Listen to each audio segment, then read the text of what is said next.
Inverted pendulum is a classic control system apparatus, often used in a lab for experiments in simulation, studying the performance of a controller like PID, fuzzy logic, and other theories of stabilization system. My goal is to learn and gain in-depth experience in designing stabilization system from calculation, simulation, to actually building the design. The principle behind it is the basis of many mind-blowing projects such as drone, quadcopters, Segway, and my favorite, rocket stabilization system.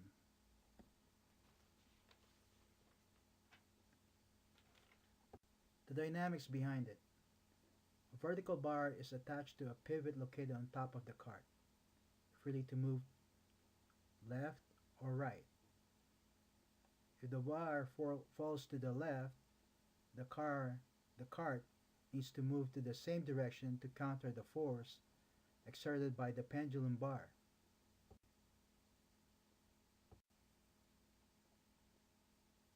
If the pendulum swings on the opposite direction, the cart needs to move that same direction, maintaining equilibrium.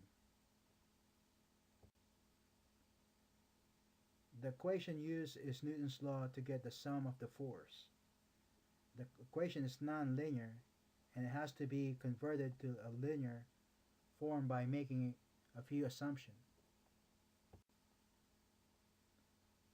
Laplace transform is applied to get the transfer function I needed.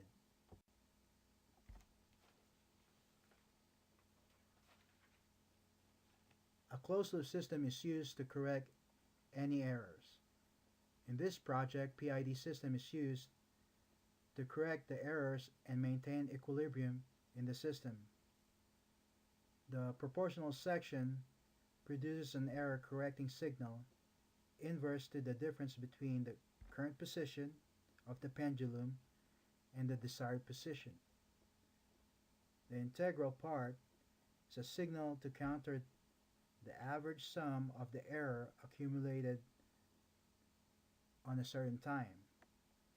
The derivative is a correcting signal based on how fast the error is occurring. To fully understand how PID system makes its adjustment is similar to the process as we park our cars. We use our eyes to check our current position. You slowly hit on the gas to move forward or backwards. Then we slow down so we can properly estimate the point we need to stop. We avoid any sudden movements. The equations are plugged in Matlab and Simulink. I check the current response of the open loop system. Then I implemented the PID in Matlab to help me arrive to the constant I needed for stability. Initially, I used all ones to all constant, one with proportion, one with integral, and one with derivative. Then it gave me the result showing on the diagram, which is really unstable. Next, I start changing the value of proportion, dialing it up to 100, which produces a promising result, showing some stability. Then I moved on to increasing the value of the derivative up to 20, giving me a real stable result. Most likely, I'll be using this value to build a circuit.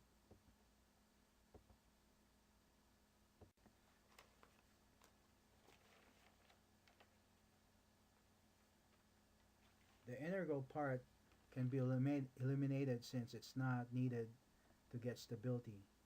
To build a circuit, I ran it first in Multisim to verify my design. I built the board using direct wiring. I use LM358, a dual op amp to maintain the stability. VR3 is used to set the proportional value. VR4 is used to set the derivative value. And the transistor is arranged in a Darlington circuit so I can provide the high current I needed to drive the DC motor. The 2N3904s happen to be the transistor that I have laying around, so that's the 2N3906. The circuit worked fine. I managed to maintain the position of the vertical bar, but the settling time is inconsistent due to the tire slipping and uneven weight distribution of the motor. Since the motor is located at the back of the cart, um, moving a certain direction, there's more stability and it gave me a different settling time. Maybe in the next build, I will be using two motors, one in the front and one in the back. And on the right side, as you can see, I got header pins that are open. Those are used for the variable resistor that is needed to stabilize the system or to change the gains. And I use an aluminum metal to sink the heat of the transistors. I did not waste any time. I really enjoyed building this project. What you're looking at is a self-stabilizing robot that only on the first stage. The power supply is at the bottom of the picture, and the microcontroller is on the right side. The chip that drives the motor is, this time I'm using a digital IC to accept a PWM signal. And at the middle, you can see the accelerometer gyro combination, which will be providing the tilt position of the robot. I learned a lot from this project. I also realized that just barely touched the subject of control system. Upon my research, there are other important topics I needed, such as complementary filter. Complementary filter is used to regulate and get a good reading on positioning and also the sensors. The same similar with Kalman filter, but Kalman filter can predict the actual position that you need of the device that you're trying to control. Of course, there's also the future that I will be learning a digital control system where it's a little bit different than analog version. On digital control system, I won't be using so much of Laplace transform, but Z transform. Z transform is more of the certain section as you sample each data on the microcontroller. Now, overall, doing this project, there's a difference between simulation and actual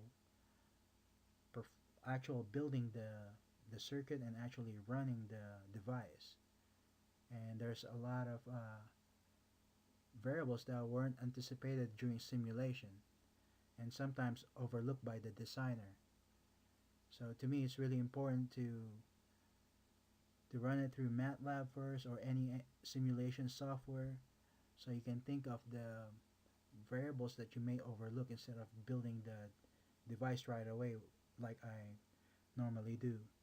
And another factor that taught me a lot is setting the PID values. Even though Matlab gave me the proper constant, I still need to tune the PID values to get the proper stabilizing, which is the sweet spot. Because Matlab can only simulate the values that you gave to Matlab, but still there are other equation that I didn't put in there, such as friction and also other dynamics that I didn't account for. But overall, I learned a lot, and I suggest to for anyone to be good in control system to build an inverted pendulum. Thank you very much for watching my video.